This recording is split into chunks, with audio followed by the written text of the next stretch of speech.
welcome back. You're listening to The Voice of Russia in London. My name is Brendan Cole. 8 people have been arrested by a Turkish court in the western town of Soma on a provisional charge of causing multiple deaths in last week's mine disaster. It comes as the last of the 301 victims were buried. Those arrested included the general manager and the chief executive of the Soma coal mining company. The disaster was the deadliest mining incident in Turkey's history. It also sparked protests across the country, both directed at mine owners, accused of ignoring safety for profit, as well as targeted at the Prime Minister, Tayyip Erdogan's government, seen as too close to industry bosses and insensitive in its response. Indeed, an advisor of Mr. Erdogan sparked outrage after being photographed while kicking a mourner. The Soma accident will focus new attention on Turkey's coal mining safety record.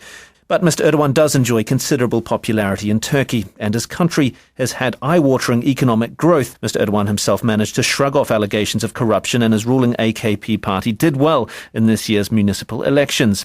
But Turkey's track record in mining is not a good one, and Mr. Erdogan has also faced accusations by opponents of clamping down on freedoms, such as the use of Twitter. At a time of Arab Spring unrest, Turkey is often seen by many as a model country for its ability to balance its position as a majority Muslim country with being a secular, democratic society. But how true is this? Mr. Erdogan has been under fire, but what are the political implications for this latest mining disaster? Well, to discuss this and the issues surrounding it, I'm pleased to be joined in the studio here in London by Fadi Hakura. He's manager of the Turkey programme at Chatham House. Also here in London is Dr. Mehmet Asutay.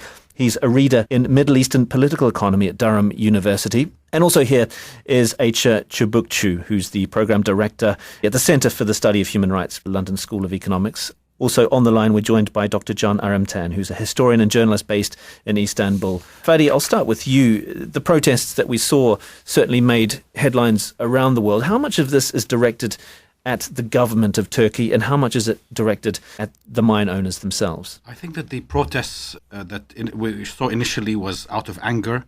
Some of it was directed at the Prime Minister and the government for what was seen as lax application of health and safety rules, and also at the mine owners, especially in the context of the privatization of the mines that Prime Minister Erdogan carried out in 2005. One should not exaggerate the political impacts of these protests. I think that they will have limited impacts on undermining Prime Minister Erdogan's popularity going forward. Just how popular is he, Mehmet? Prime Minister currently is enjoying his popularity as it is. The Soma incidents, I do not think that it will have long-term impacts on his popularity. Somehow his popularity is not necessarily can be explained by the localized events in the country. We have to look at the long-term popularity over the last 10-12 years. He has achieved very well, and he still enjoys huge support in the larger Anatolia and the main cities. And therefore, I do not think that this current incident, as we have seen 17th December incidents, which were more crashing perhaps for government, they managed very well and survived out of it. So therefore, considering the political economy of the country, I do not think that Soma will be a huge impact or adverse impact on his popularity. Ayça, that's quite unusual, I suppose, to Western audiences, because when we see one of his advisors attacking somebody, one of the mourners, and also the Prime Minister himself getting involved in some kind of fisticuff, some kind of altercation with somebody, that would be enough to finish most Western European politicians, but not him. No, not at all. Actually, that's part of the surreality of what we're seeing, I would say, because although there have been popular reactions against the Prime Minister for allegations of slapping somebody in a supermarket he had to escape into, and we have Yusuf Yarkel caught on camera kicking a mourner, there has been no talk of resignation from the government. In other places that may have caused a resignation, but not in Turkey. So, John, the outcry was more of an international one than a domestic one, because the outcry certainly here in the United Kingdom was, this is completely outrageous. Well, in Turkey, the reaction was quite, impressive as well. In Soma itself, as well as in Istanbul, as well as in Ankara and in Izmir. Due to the fact that the government has a very strict control over the media, news of these events did not really reach many people in Turkey. And if the Tayyip Erdogan's core constituency became aware of these protests, they were shrugged off as crazies and marginal people who normally are expected to oppose Tayyip Erdogan and the AKP government. In Turkey as well, there was a very strong reaction against these events directed at the government and directed at the private owners. But due to very nicely executed government censorship, word didn't really get out. And then at the same time, we have to admit that even though these protests were quite large, the actual core constituency of Tayyip Erdogan is much, much bigger. So, John, you're saying that the outcry internationally over that particular incident, I'm not talking about the mine in particular, but I'm talking about the advisor attacking, or at least seen to be attacking a mourner, plus Mr. Erdogan himself allegedly slapping somebody. That wasn't necessarily reported by local media. That was international media, or at least social media, perhaps, getting that out. It was primarily social media getting it out, as well as opposition newspapers. State-controlled media did not report these events. The idea of the social media aspect of this, Fadi, do you see this as some kind of social media uprising? We should not exaggerate the influence of social media in Turkey. Only 1/3 of Turks have access to broadband internet. 15% of Turks only use Twitter. Most of the Turks who use Twitter tend to be globally connected, educated. The typical Erdogan supporter, who tends to be a religious conservative, probably does not access Twitter. At the same time, also, the average Erdogan supporter tends to have an excessive respect for authority, is a utilitarian voter, so cares mostly about their pocket, the economy, bread and butter issues, rather than about civil liberties or corruption or mining accidents. Really looks up to Prime Minister Erdogan as one of them, and really likes his strong, tough, muscular, confrontational approach to politics. So it's very successful, Ayça. I mean, the economy has been growing hand over fist over the last 10 years. Do you think Turks are happy with that pace of change and with that economic growth? I think the incident in Soma actually reveals the dark side of that economic growth. It has opened up a conversation about development and the cost of economic growth, as well as labor conditions, which are against workers' safety, basically. So I see this as a possibility, in fact, to open up a larger conversation about development as such. Mehmet, do you see it that way, that the economic growth is due to cost-cutting, and is this mine tragedy an example of that level of cost-cutting? Yes, certainly, that's inevitable. We are talking about neoliberal policies, not today, but since 1980s, not only in Turkey, but quite large number of developing countries. They all suffer, and they are suffering the same consequences, unfortunately. But there is another aspect of economic growth in Turkey, not development, but economic growth in Turkey. You have to consider the smaller SMEs, smaller size of manufacturing units in the larger Anatolia contributing to economic growth. The value-added contribution of the large companies as compared to the SMEs, that's an important issue for us to look into. In terms of exploitation, the exploitation level in large corporations, regardless whether they are AKP-oriented companies or not, there's a social culture here, regardless of AKP. I mean, all those people, some celebrities and etc., they have been going Soma. Do you think when they were spending hundreds of Turkish lira in Nişantaşı cafes, they have ever thought that there's a social implication of this guy, the person who is working in that cafeteria, how much gets as a salary, which is the minimum wage, less than 250 pounds. So therefore, the social culture aspect of it, regardless whether Islamically oriented, secular or not, there is a general problem in the country. John, going back to the mine tragedy, this is specifically about cost cutting. The company operating the mine in Soma Holding AŞ, is the company which provides the AKP, the ruling party, with free bags of coal, which are distributed prior to every election, thereby securing voters that they will indeed vote for Tayyip Erdogan and his cohorts. To get hold of these free bags of coal, costs need to be cut. And as such, the Soma Holding Company actually succeeded in really significantly driving down the costs of coal, down from $130 to $140 a kilo to 23.80. Indeed, this is the outcome of neoliberal policies of extreme privatization. Extreme privatization is actually at the basis of Turkey's economic miracle that we are still experiencing. And it might very well turn out to be a bubble that's about to burst. Privatisation, Fadi, but privatisation that seems to have really worked and increased money in the pockets of the average Turkish person. I think that it's not the issue of privatization, but the type of privatization the government undertook. It was a revenue maximizing privatization rather than trying to promote competition in the private sector. Also, the other thing is that Turkey's economic boom now is well and truly over. Turkey's economic was an artificial boom driven by a credit-fueled consumption. It was financed by dollar-denominated debt. Now that's pretty much come to an end.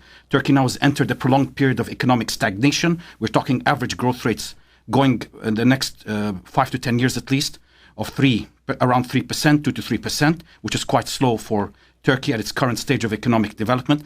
And that in part explains why Prime Minister Erdogan's popularity has now begun to decline, albeit at a gradual pace. Although 2 to 3%, I think neighbouring countries would be eyeing that jealously, yes, namely Greece, Cyprus. They'll be looking at 2 to 3% and saying, well, gosh, we'd like some of that. I think that will be terribly oversimplistic of Turkish economy. You have to consider that in 1980, when Turkey adopted neoliberal policies, the export of Turkey was $1.8 billion. And today Turkey not exporting only primary goods but manufactured goods. And that is over $100 billion. So there is a huge infrastructure. It is which sustains the economic growth.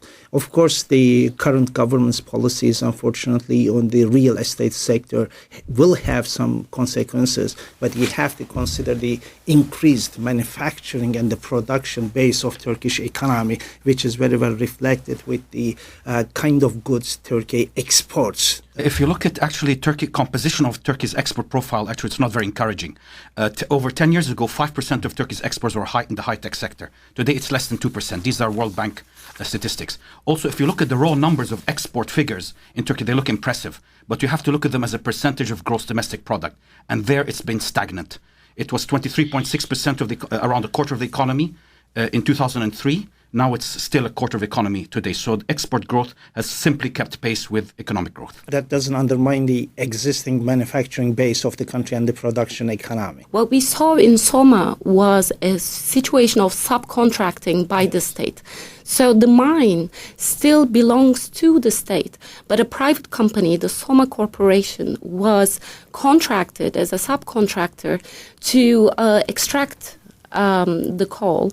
And in that sense, we must raise the question of responsibility. This mine, although operated by a private corporation, still is under the purview of the state. There is legal ground as well for claiming that the government, the state as such, is responsible for what we saw there. John, little that people can do to oppose the state. I mean, if these protests are dying out and don't reflect the will of the majority of Mr. Erdogan's supporters, then where do we go from here? But over the past 5 days, the government has taken about three U-turns. Mm-hmm. The first reaction, as expressed by Tayyip Erdogan himself, was, it happens, it's fate. The second reaction by the government was, the owner is at fault. In other words, Soma Holding AG. The third U-turn is that some members of the government, particularly Faruk Çelik, the employment minister, is calling for people to take up political responsibility. And in this respect, the employment minister has said that it's got nothing to do with him. And he is then throwing the ball towards the Minister for Energy and Natural Resources, Taner Yildiz, calling for Taner Yıldız's resignation. It's not really all that simple. But it does suggest, Fadi, that Mr. Erdogan is perhaps, in his own funny way, admitting some kind of guilt, but he's trying to find a way out of this crisis. If he's saying that, and in fact, he invoked the mine disasters of the 19th century, Victorian England and stuff, which came across as quite strange to people here. He is trying to find a way out of this crisis in some kind of way. He's not admitting guilt as much as trying to lay blame on other people. Whenever Prime Minister Erdogan is in a corner, he is very decisive and ruthless and will take whatever necessary action to survive in politics. We saw that, for example, in the corruption allegations that erupted 17th December last year. He fired 4 ministers from the government. Ayça, I'd like to get your point on this. I mean, those corruption allegations, well, there were more than allegations. There seemed to be quite considerable evidence, visual at least, and they stemmed back to December. Does this make Mr. Erdogan a kind of Teflon prime minister? Nothing really seems to stick to him. Part of the reason why nothing seems to stick is because of the discourse of conspiracy that we have in the country. So the corruption scandal as well, even the disaster in Soma, were framed by many supporters of Erdogan as a conspiracy to get him out of power. And we cannot underestimate the power of this thinking, all the conspiratorial logic that is operating in the public domain in Turkey at the moment. That seems to explain everything. So there was a discourse of sabotage planned specifically to get him out of power, as well as the scandal over the false attack on Syria and the corruption scandal. Now, the false attack on Syria you're talking about was when he was accused of shooting down a Syrian fighter, and that was an idea that, well, it was seen as a ploy to rally voters ahead of these municipal elections. Now, it didn't seem to have any impact in the municipal elections which was seen as a referendum on his popularity, Mehmet. I guess the cases against the AKP government was very hard. The issue was that beyond the conspiracy of issues, the people who have been creating this environment, mainly the Gulen group, is as corrupt as the government. Therefore, unfortunately, it didn't have the impact. The hard evidence there, but the people who put forward the Gulen group is as corrupt as the government itself. Therefore, it didn't have impact. And the AKP and the Prime Minister's management of that issue, and they sold it very well to the general public that, there's a conspiracy, these guys are after us, and these guys, although they were with us, but at the same time, you have to understand the political economy of Turkey. And that is perhaps a bit of difficulty when I read coming commentaries. Still looking at the Turkish society from outside, from the top, you have to go to the periphery to see what is happening in the periphery. Therefore, people's expectation that there is a stability here, that stability, as you mentioned earlier, economic growth and etc., it is better that we go with these guys. The whole idea of the myopic voters and etc., all those working together, creating entirely another dynamic, and just the corruption has been an important culture of Turkish politics. Unfortunately, this is not new. So, John, it's a matter of spin. His spin doctors are doing a very effective job, it sounds like. It's a very clever exercise in spin doctoring. Prior to the elections, the government issued a booklet in which it explained the links between the graft probe of December and the Gezi protest of the previous summer. And what the government put forward was that the people behind these attacks on the government were a US-based think tank sponsored by the Israeli government. That was actually material that was published by the government prior to the elections as a kind of manifesto. The government is also fanning the flames of conspiracy theories, and they're being quite successful at that because the core constituency of Erdogan and the AKP are people whose sole source of information is the TV. And on TV, all they can hear is government propaganda. And then when they get this government propaganda in the form of booklets and other leaflets, which were distributed prior to the elections, confirming what they hear on the news, they know what to do, which is to vote for Erdogan and his cohorts. If you look at the local elections, it is true that Erdogan's party won about 40 to 45%, but that also means that 50 to 60% of Turkish population did not vote for the AKP.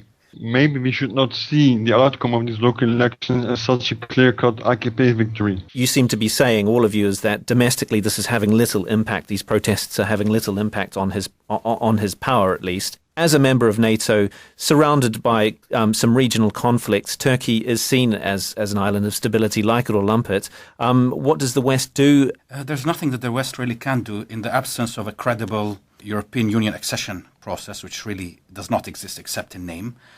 United States doesn't really care that much as long as Turkey fulfills its security responsibility, which it is doing. And you can see also relations between Turkey and Russia are very, very good, despite disagreements over Syria and Ukraine. Overall, when it comes to, there's not really much the international community can do, except in the economic pressure, applying economic pressure on Turkey.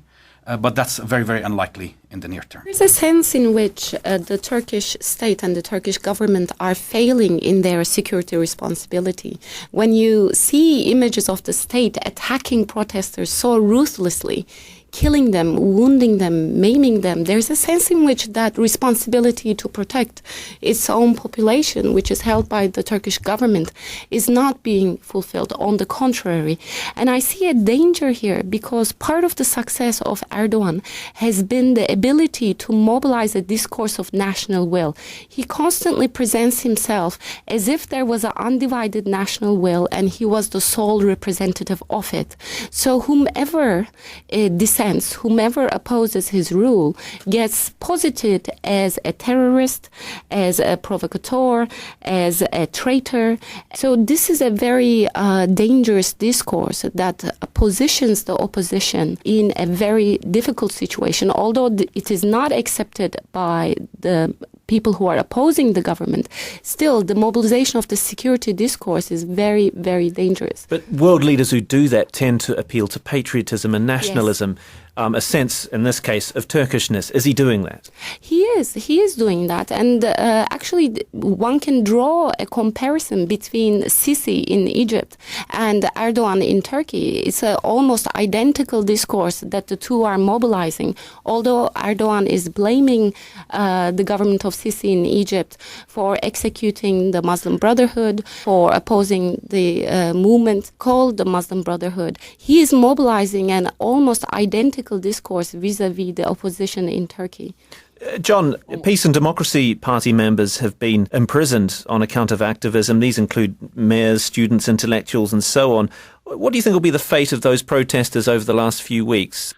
I imagine that there could very well be waves of arrests, but maybe not, because it is a very tricky situation at the moment.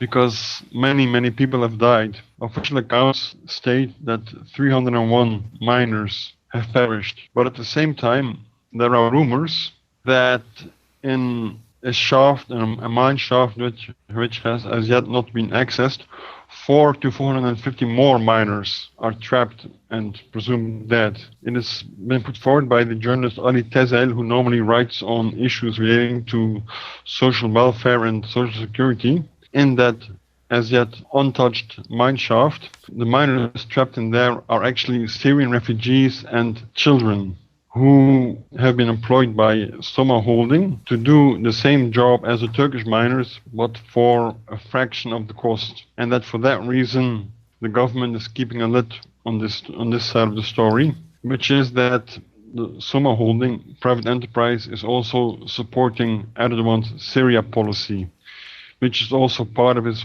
internal policy of Sunnification. By that I mean that Tayyip Erdogan seems to be at work to transform the Republic of Turkey from a Turkish nation state into a Muslim federation of Anatolia, inhabited by various ethnicities, all proclaiming to be Muslim. Interesting. Actually, I'd like to get your response to that, Mehmet. I think I have always supported the idea of the federation in Turkey. It's a very large country, but at the same time, different ethnicities, the Kurds have suffered immensely. And considering all those realities, I always supported. But rather than being a Muslim federative state, you have to consider that I have to appreciate that currently government's position in relation to Armenians, as well as the return of the foundation, the wealth of the foundations, the Christian foundations, including Armenian foundations, return to them. These are important steps, and therefore I think we should not shift the discourse suggesting that an Islamic new development is happening in Turkey. It is true that Erdogan and his team religiously oriented people, but in terms of political economy of AKP, I hardly see any Islam in that political economy. I think that would be another shift in the process, which I think will be terribly unnecessary in terms of understanding the current developments as well as the developments that have been taking place in the country. The reality is that Erdogan and AKP is still, for me, a nationally oriented government, and that's the reality of it. And however, the current reality is, as well as looking at most of the European countries, how the federal systems are working, I think that will be, if they can achieve that, they will have my support for that. That will be a fantastic way out for Turkey to ease its political burden, and in particular responding to the Kurds and other ethnic groups. John, do you want to respond to that? Well, yes, I'm afraid that I will have to disagree vehemently, because I do not see the AKP as a nationalist party. They are an Islamic party. They are trying to redefine Turkish nationalism in terms of the typical Turkish interpretation of Islam, which does not mean that they are not Muslim. Obviously, they're Muslim, but they are Turkish Muslims. In other words, they have their own particular brand of Islam. Just for the benefit of our listeners, so we're talking about a kind of interpretation of Islam that blends traditional values with modernity. Would that be a fair description? Well, yes. Okay, and the promotion of the religious network of Hizmet, perhaps, would be... No, that has been the major problem in this 17th December process. I personally think that Turkey might very well be on the way of becoming a second Pakistan in Western Asia. Okay, well, look, we've certainly got disagreement there, but just to finish up, what if there are convictions, Fadi? What do you think will happen? Will that satisfy those who have been calling for them? Convictions of the mine owners, I mean. I think nothing will change. I think the mining accidents will continue. The workplace accidents will continue. Turkey's abysmal record on workplace accidents, 880,000 workplace accidents over the last 10 years under this government. But it's an acceptance that some heads have to roll. There will be some heads rolling, but at the end of the day, I think nothing will really change. The economic system will continue as is, and the political system will continue as is. Yes. So the international community will be keen to keep Turkey on side, I guess, and Erdogan has their ear. Yes, the international community will, but the protest movement we've been seeing in Turkey will also keep an eye on the government, obviously. Actually, I don't see the story as a closed book. We still don't know what could happen, because the crisis of legitimacy that was experienced by the Erdogan government was only deepened by the incident in Soma. There are many people who do not believe the official figures, 301 miners dead. We know the mine has been sealed up, as John had suggested. Many people are suspicious that an independent investigation is being prevented at the moment. So the situation still remains unpredictable, and one effect has been the opening up of the economy, of neoliberal development as a problematic aspect of the Erdogan government. And we do not know how those discussions will go. We may see new kinds of mobilizations. We may see new alliances that are being built within the working class. We may see, we still don't know what may come after. With the Gezi moments as well as the recent protests, I think it shows that a strong civil society is coming out. Because in the past, the majority of these people who are in the protests, either they would walk to the mausoleum of Atatürk or they would have called the generals. And now they are out there themselves. Yes. That's a huge positive sign in terms of the development of civil society in Turkey. After all, Turkey has a very young population, and these are all accessing the internet. So they're all basically flash mobs doing political action. So by the time the centennial of the foundation of modern Turkey takes place, do you see civil society being strong, Mehmet? Yes, I see that it is coming stronger.